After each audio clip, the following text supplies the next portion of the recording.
ప్రైజ్లాడండి. హల్లెలూయా. ప్రభువైన యేసు నామములో మీ అందరికి శుభాభివందనాలండి. నేను మీ జ్ఞాన సుందరి.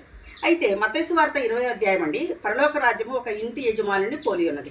అతడు తన ద్రాక్ష తోటలో పని చేయుటకు పొద్దున్నే కూలికి పెట్టుకున్నటకు పొద్దున్న బయలుదేరి దినమునకు ఒక దేనారము చొప్పున మాట్లాడుకొని ద్రాక్ష తోటలోకి పంపిస్తాడు.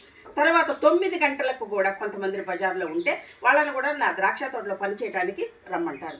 మరలా 12 గంటలకు కూడా కొంతమందిని నా ద్రాక్ష తోటలోనికి పని చేయడానికి రమ్మని చెప్తారు. మరలా సాయంకాలం 4-5 గంటలప్పుడు కూడా కొంతమందికి పని దొరక్క బజార్లో ఏం పని లేకుండా నిస్సహాయ స్థితిలో ఉంటే వాళ్ళను కూడా దేవుడు యజమాని ద్రాక్ష తోటలోనికి పంపిస్తారు. అయితే అప్పుడు గృహ నిర్వాహకుడు ఉంటారు కదా, యజమానికి ఒక పెద్ద జీతగాడు ఉంటాడు. అతను లెక్క చూసుకొని సాయంత్రం 5 గంటలకు పని దిగుతారు కదండి.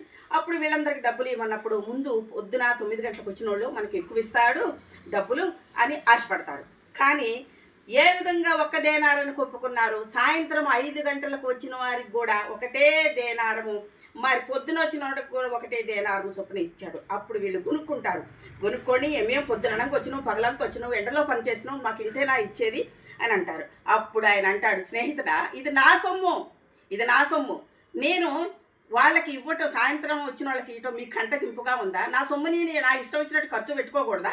మీకు ఏది ఒప్పుకున్నా ఒక దేనారం ఇస్తానని ఒప్పుకున్నా, కానీ అందరికీ కూడా జాలిపడి కనికరపడి నేను ఒక దేనారం సాయంత్రం వచ్చిన వాళ్ళకి కూడా ఇచ్చిన, మీకేంటి కడుపు మంట అని ప్రభు వారిని అడుగుతారు. గృహ నిర్వాహకుడిని యజమాని అంటాడనమాట. యజమాని మన ప్రభువే.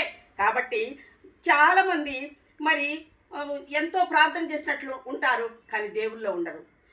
అందుకనే కడపటివారు మొదటివారు కడపటివారు అంటారు ప్రభు.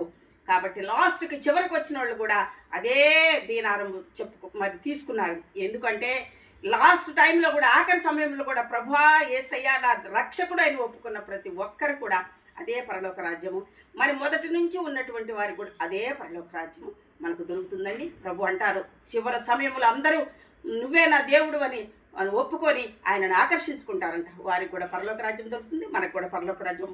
ప్రియమైనటువంటి వారిలారా, మనము కూడా ఇంకా ముందుగా దేవుని తెలుసుకున్నాం. మనం చాలా అదృష్టవంతరం. ఇంకా ఎంతోమంది మన ప్రభు రక్షకుడని తెలుసుకోలేదు.